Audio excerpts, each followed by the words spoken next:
Hello friends, ಎಲ್ಲರಿಗೂ ನಮಸ್ಕಾರ. ಇಂದಿನ ವಿಷಯ ನಾಗದಾಳಿ ಅಥವಾ ಸನ್ನಿ ಸೊಪ್ಪು, ಅಥವಾ ಮೊಳೆಕಾಳು ಸೊಪ್ಪು ಅಂತ.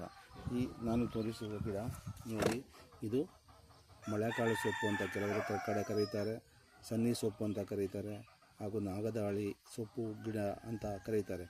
ಈ ರೀತಿ ಗಿಡಗಳನ್ನು ನೀವು ನಿಮ್ಮ ಮನೆಯ ಹತ್ತಿರ ಪಾಟ್ಗಳಲ್ಲಿ ಇಟ್ಟು ಬೆಳೆಸಬಹುದು. ಇದು ಬೀಜ ಸಹ ಬರುತ್ತದೆ. ಒಂದು ಗಿಡ ಇದ್ದರೆ ಈ ಬೀಜ ಉದುರಿ ಮತ್ತೆ ಸಸಿಗಳು ಬರುತ್ತಲೇ ಇರುತ್ತವೆ. ಇದರ ಉಪಯೋಗ ಬಹು ಉಪಯೋಗವಾಗಿದೆ. ಇದು ತುಂಬ ಔಷಧಿಯುಕ್ತ ಗಿಡವಾಗಿದೆ.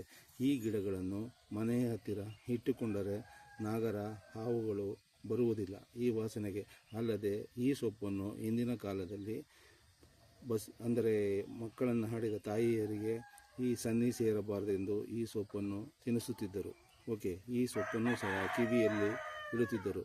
ಇದು ಚಿಕ್ಕ ಮಕ್ಕಳಿಗೆ ಶೀತ ಕೆಮ್ಮು ಆದಾಗ ಈ ಸೊಪ್ಪನ್ನು ಜೇನುತುಪ್ಪದೊಂದಿಗೆ ಒಸಕಿ ರಸವನ್ನು ಕುಡಿಸಿದರೆ ಶೀತ ಕೆಮ್ಮು ಕಫ ವಾಸಿಯಾಗುತ್ತದೆ.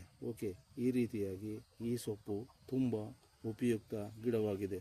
ಅಲ್ಲದೆ ಈ ಗಿಡದಿಂದ ಹಾವುಗಳು ಸಹ ಬರುವುದಿಲ್ಲ. ಹೀಗೆ ಹಲವಾರು ಉಪಯುಕ್ತವಾದ ಗಿಡವಾಗಿದೆ. ಈ ಮಾಹಿತಿ ನಿಮಗೆ ಇಷ್ಟವಾದರೆ ಒಂದು ಲೈಕ್ ಕೊಟ್ಟು ಶೇರ್ ಮಾಡಿ. ಧನ್ಯವಾದಗಳು.